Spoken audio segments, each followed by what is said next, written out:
and we may have caused a few today. I don't know. It was wild, but I want to thank all my guys on my team. Worked hard. Hendrick Engines and the body man, everybody worked real hard to get us down here and make us run as good as we did.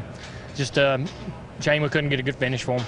We'll see you at Phoenix, Junior. Matt Yoakum. Steve Carl Edwards listened in on Trevor Bain's celebration and excitement in victory lane. You remember your first win. You almost got your first 500 win today. What happened on that last line? I need to see a replay, but I just have to say thank you to Aflac, thank you to Scott's, Ford. That's Ford's 600th win.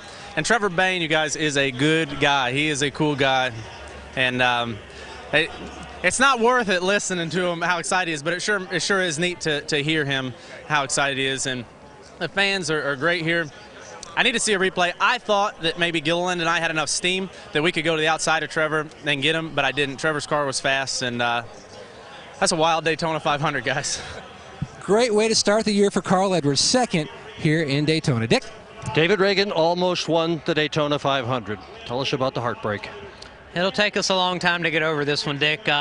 First of all, thank you to UPS and everyone for our support for the 2011 season. But, we fired in the box, and I guess NASCAR just, in their judgment, moved down to the bottom lane too early.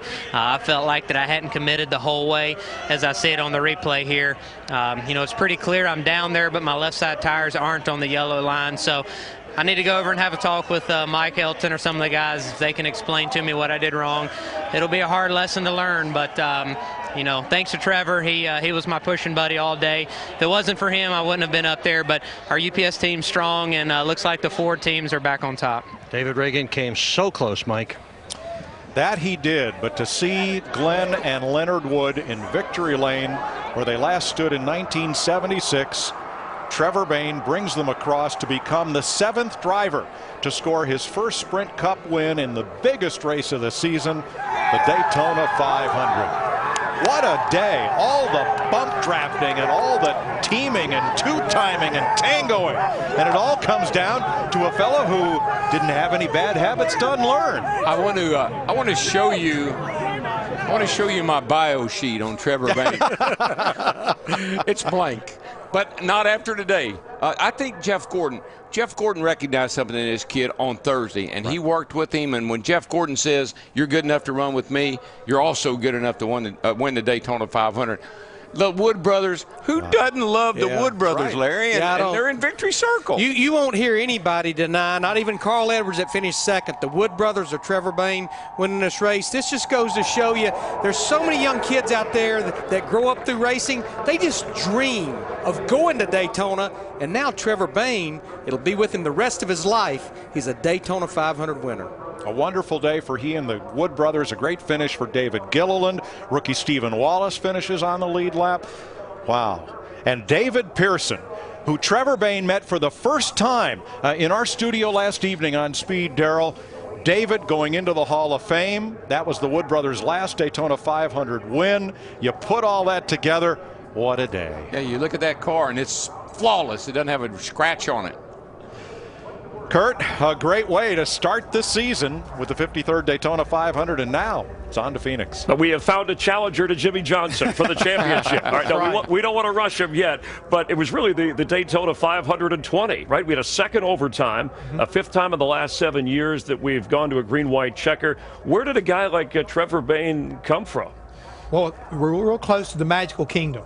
It does prove that dreams do come true around here. It really is. It's something magical. This kid showed some muscle, showed a lot of composure all weekend long, all the way back to the dual 150 when he and Jeff Gordon worked together, exclusively, and had a very good finish. And even though they crashed on the final lap, they were able to repair this car with the help of Roush Fenway and everybody in the Wood brothers. They worked on the car.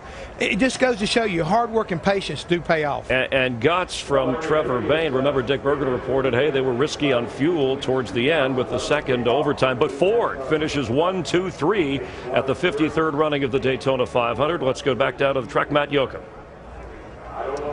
The Daytona 500, the last lap, Kurt Busch from turn 2 to the finish.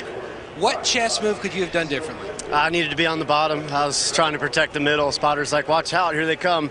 And it just didn't seem like me and Montoya could get enough steam. built up as far as just the run, but I was in perfect position. I had Montoya pushing. I was running third. I made a mistake. I needed to be on the bottom side of the racetrack, and it's tough. We came all this way and came up a little shy, but all in all, the points stay. We'll take it. But to have a run at history is pretty special. We tried to block it out all day. We had to fight through adversity.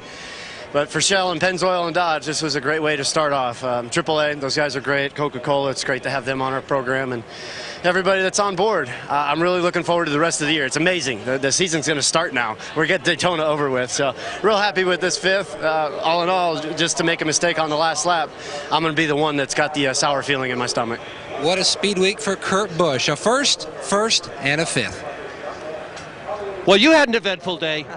It didn't start out so well, did it? But it certainly ended up all right. Our M&M's Camry took a beating today. I think everybody's car did, but so proud of the guys. They kept digging all day. We spent probably the most time on pit road today, but we got out of here with a good 8th place finish. So we can smile about that. With as much rough handling and wrecks and blown motors and everything else that was going on today that made it crazy and wild for everybody up in the stands and on TV with Fox, it was a good race for us. We can't complain. And I would like to have gotten with my brother there at the end and tried to help push him, but unfortunately we had a tire rub there. We came down and fixed it, made sure we didn't have any bigger problems than what we already had. So again, thanks Joe Gibbs Racing and all the guys at M&M's and Toyota. Now Kyle Busch made a lot out of a difficult situation, finished 8th today. Every parent wants their child to achieve their dreams, whether they put them in basketball or singing or motorsports. Your son, Stephanie, just achieved the ultimate dream. What does this mean to you? I can't even put into words what it means to me and what it means to him, because he has worked so hard since he was little. To get here and in the stands with 50 to go, I just kept thinking, just let him finish the race. Just let him finish the race. I never dreamed he'd be here. Well, what did he say to you when you came into victory lane? I haven't really gotten to talk to him yet because this has been going crazy. So he just looked at me and hugged me, and we haven't even got to talk. Could you see in his eyes, though, what this meant to him? I could see, yeah. Yeah, it's unreal. He had a birthday yesterday. I said, happy birthday, Trevor. The best birthday present we could ever think of. Chris? All right, thanks very much. And on a record-setting day at Daytona, and, of course, the youngest Daytona 500 winner eclipsing Jeff Gordon, who was the guy who talked to him, who helped him this week, called him his idol. Leaders, 22, record here. Lead changes, 74, record here. And the cautions, 16, made it the second slowest Daytona 500 ever, but don't tell that to Trevor Bayne. It's number one in his heart. And what a story. I think it tells you that you can come from anywhere, the millions and millions of people who drive, the best of the biggest race, and this guy made it happen. And we talked about in our pre-race, this kid was going to wind up being a superstar. Well, today, he just climbed the ladder right to the top, right on the get-go. Can you believe it? I mean, you take a look at people who won the first Sprint Cup win here at Daytona, guys like Tiny Lund, Mario Andretti, Pete Hamilton, Michael Waltrip, Trevor Bayne, Sterling Marlin. It's an incredible list, and so many of these people right here. I mean, again, they owe so much to this one track and what this event does for their career. The Great American Race. Coming up on Fox, programming you will enjoy. And then we have next Sunday in Phoenix, noon Pacific, 3 Eastern. Last year the race won when Ryan Newman overtook Jeff Gordon on that 1 mile track out in the desert. So we hope you tune in for that. We'll see if Trevor can hang with the big boys early. Jeff Gordon, Jimmy Johnson taken out on lap 29 in that 15-car wreck. You saw Dale Earnhardt Jr. fighting to the end with Tony Stewart. If you want more post-race coverage live from Daytona, you can check out Victory Lane on Speed or enjoy the programming as we continue here on Fox. But Trevor Bayne, talk about not just in racing, he can etch his name up there with the greats in sports. Youngest quarterback to win a Super Bowl, Ben Roethlisberger. Youngest golfer to win a Masters, Tiger Woods. And the youngest driver to win the Great American Race, the Daytona 500, 20-year-old Trevor Bayne. Daytona repaved and re-energized on a day when 43 of the best drivers in the world came together with one goal.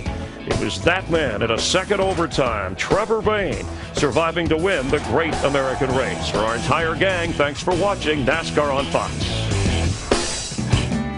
Long may